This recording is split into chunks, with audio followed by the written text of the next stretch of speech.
France की राजधानी Paris में स्थित एफिल टावर अपने आकर्षण, खूबसूरती, भव्यता और अद्वितीय बनावट के लिए पूरी दुनिया भर में मशहूर है। एफिल टावर दुनिया के 7 आश्चर्यों में शुमार है। यह न सिर्फ प्रेम का प्रतीक माना जाता है, बल्कि यह फ्रांस की पहचान है और फ्रांस की संस्कृति की झलक प्रस्तुत करता है। दुनिया के सबसे खूबसूरत टावर की नींव पेरिस में चैम्प दे मोर्स में सीन नदी के तट पर 26 जनवरी 1887 को रखी गई थी, जबकि इसे डिजाइन का प्रख्यात इंजीनियर अलेक्जेंडर गुस्ताव एफिल ने किया था, जिसके नाम पर ही इस भव्य टावर का निर्माण किया गया है। दुनिया की इस सबसे मशहूर कृति को बनाने में करीब 2 साल का समय लगा था, जो सन 1887 से लेकर 1889 तक इस टावर का निर्माण काम चला था। करीब 324 मीटर ऊंचाई वाले जब इस शानदार टावर का निर्माण हुआ था, तब यह विश्व की सबसे ऊंची इमारत मानी जाती थी। तो आइए जानते हैं कि किस तरीके से ये सबसे ऊंची इमारत बनाई गई। एफिल टावर अब फ्रांस की राजधानी पेरिस की पहचान बन चुका है। इसका निर्माण 1887 ईस्वी में फ्रांस की क्रांति को 100 साल पूरे हो जाने की खुशी में किया गया था। आपको बता दें कि इसके निर्माण के लिए फ्रांस की सरकार ने कुछ शर्तें भी रखी थी। टावर बनाने के लिए यह शर्त रखी गई थी कि इस टावर का निर्माण लोहे का इस्तेमाल करके होना चाहिए और इसकी ऊंचाई करीबन 300 मीटर होनी चाहिए एवं एफिल टावर के चारों स्तंभों के बीच की दूरी करीब 125 मीटर होनी चाहिए। सरकार की इन शर्तों के मुताबिक शुरुआत में इंजीनियर मोरिस कोएल्चली ने इस टावर का पूरा ढांचा एवं डिजाइन तैयार किया था। इसमें उसका साथ एमिले नोगुएट ने दिया था। दोनों ने मिलकर कई अलग अलग तरह की डिजाइन पेश की थी, जिसमें उन्होंने वर्गाकार आकार में टावर का प्रारूप तैयार किया था। इस एफिल टावर की डिजाइन को कई विशेषज्ञों को दिखाया गया। इसमें से कुछ लोगों ने इस डिजाइन की सराहना की, लेकिन कुछ लोगों ने इन दोनों इंजीनियर के द्वारा बनाई गई डिजाइन की काफी निंदा भी की। इसके बाद दोनों इंजीनियर ने काफी समय तक इस एफिल टावर की डिजाइन में सुधार किया और फिर इसके बाद टावर की फाइनल डिजाइन को बनाने में महान इंजीनियर गुस्ताव एफिल ने मदद की। सन 1886 ईस्वी तक और जूल्स ग्रेवी के फ्रांस के प्रेसिडेंट के पद पर फिर से नियुक्त किए जाने तक इसमें थोड़े बहुत परिवर्तन भी किए थे और फिर पेरिस के इस सबसे खूबसूरत इमारत की डिजाइन के साथ साथ इसका बजट भी तय किया गया। गुस्ताव एफिल ने पेरिस के इस मशहूर एफिल टावर की इस डिजाइन का पेटेंट हासिल कर लिया और इसे साल 1884 में प्रदर्शन में रखा। वहीं एग्जीबिशन में इस डिजाइन को कंपनी के नाम से ही रखा गया था। फिर इसके बाद 30 मार्च सन 1885 को इंजीनियर गुस्ताव एफिल ने इस टावर की डिजाइन एवं इससे संबंधित बनावट और समस्याओं पर अपने विचार व्यक्त किए। इतिहासकारों के मुताबिक एफिल ने एक भाषण के माध्यम से अपने विचार रखते हुए यह कहा कि यह टावर न सिर्फ मॉडर्न और आधुनिक इंजीनियर की कला होगी, बल्कि यह विज्ञान और कारोबार के क्षेत्र में एक नया चमत्कार भी होगा। इसके साथ ही गुस्ताव एफिल ने यह भी कहा कि अगर यह टावर बनेगा तो फ्रांस की पहचान बनेगा और आखिरकार यही हुआ और आज यह टावर फ्रांस की प्राचीन प्रतीक के रूप में वहां पर खड़ा हुआ है।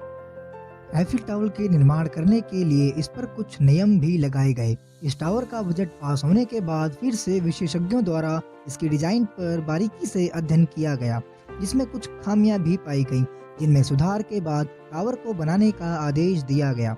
लेकिन इसके बाद भी एफिल टावर का निर्माण तुरंत शुरू नहीं हो सका, क्योंकि इसके बाद टावर के निर्माण की जगह को लेकर इंजीनियर गुस्ताव एफिल को एक ऐसा कॉन्ट्रैक्ट साइन करना पड़ा, जिसमें इस टावर को बनाने को लेकर कुछ शर्तें और नियम लिखे गए थे। जिसके पहले नियम के मुताबिक एफिल टावर में सिर्फ एफिल कंपनी का ही शेयर होगा और इस टावर का प्रतिनिधित्व भी कंपनी ही करेगी।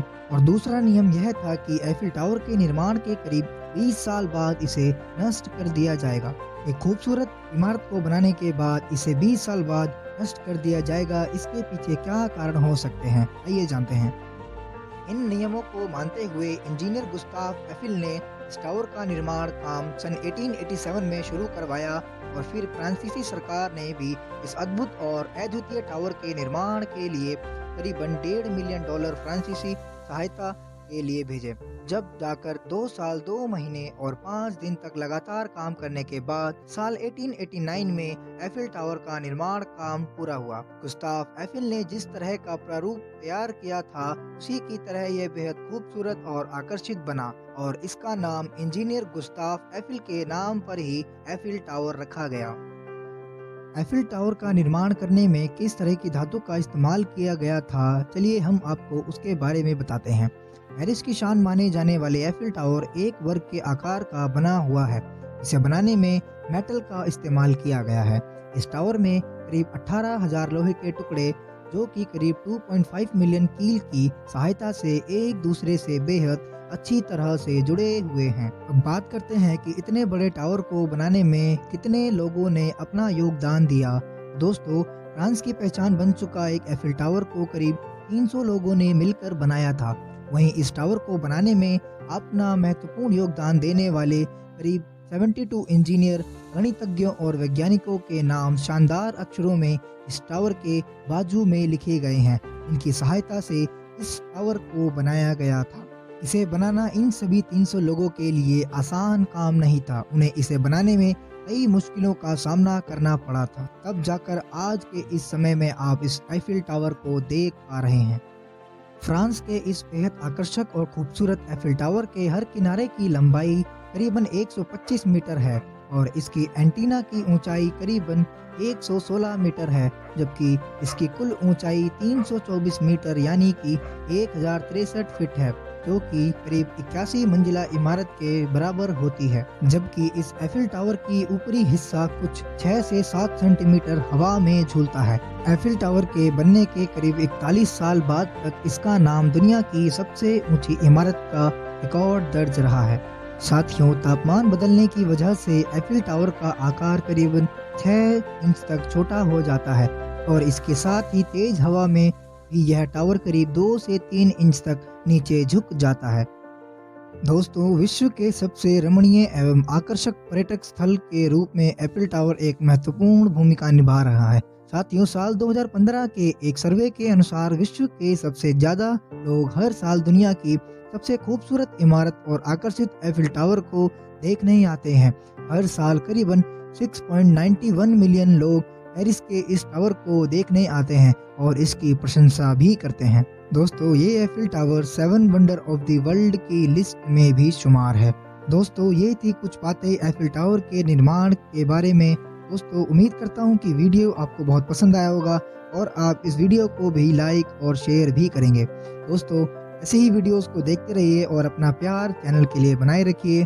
दोस्तों, इसी के साथ अलविदा चाहूँगा। मिलते हैं अपने अगले एक और शानदार वीडियो में। तब तक के लिए जय हिंद, जय भारत।